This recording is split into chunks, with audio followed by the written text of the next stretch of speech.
Let me be very clear. The scenes of chaos at the Capitol do not reflect a true America, do not represent who we are. Are you sure about that, Joe? An armed standoff? White male entitlement? Conspiracy theories? Sounds pretty American to me. Just look at this guy.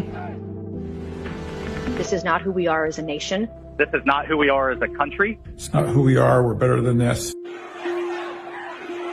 We may be shocked by pictures of a mob invading the Capitol, but check out the paintings hanging behind them in the rotunda. We shouldn't be surprised, because we've always been like this. America is a nation built on stolen land, by stolen people. And if Wednesday's rampage feels historic, it's because violence is in our national DNA.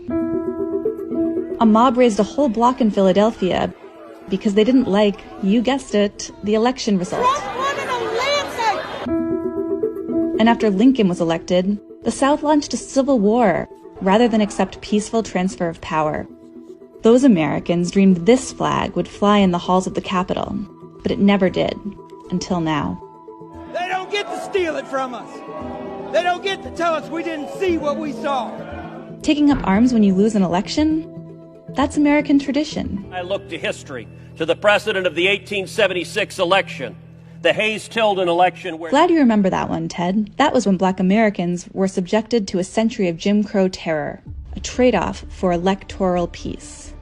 An hour after your speech on Wednesday, while you cowered inside, they hung a noose outside the Capitol. And Black people cleaning up the mess? That's another all-American tradition.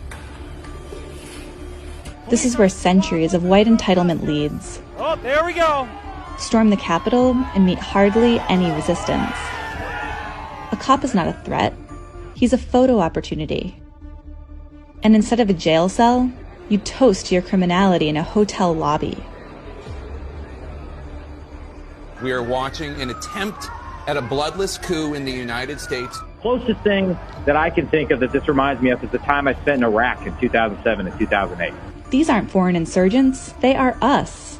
They shop at Walmart, they watch the Super Bowl, and they're not going anywhere. We were normal, good, law-abiding citizens, and you guys did this to us. We want our country back. And for the purest expression of the American way, just look at the man responsible for Wednesday's violence. A man who leads by Twitter, who knows that if you have enough money, they'll let you do anything. He told us who he was, and we picked him, because this is exactly who we are. And after this, we're going to walk down, and I'll be there with you.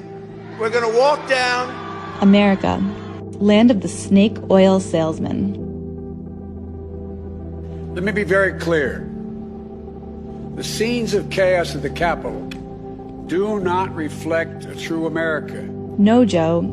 This was a perfect distillation of everything America is and has always been. Your platitudes spin a fantasy as absurd as QAnon, that repeating, "this is not who we are," will somehow make it true. Of course, this isn't everything we are. The 82-year-old hands that used to pick somebody else's cotton went to the polls and picked her youngest son to be a United States Senator. Just hours before the violence began, Georgia elected its first Black senator.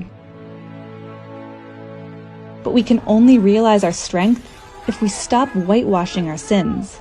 We are a nation forged in racist violence, a society that values wealth over wisdom, a country where personal ambitions mean more than morality, masked with false piety, where citizens wreak havoc on the very institutions that enable them. And get the t-shirt too. This is the United States of America.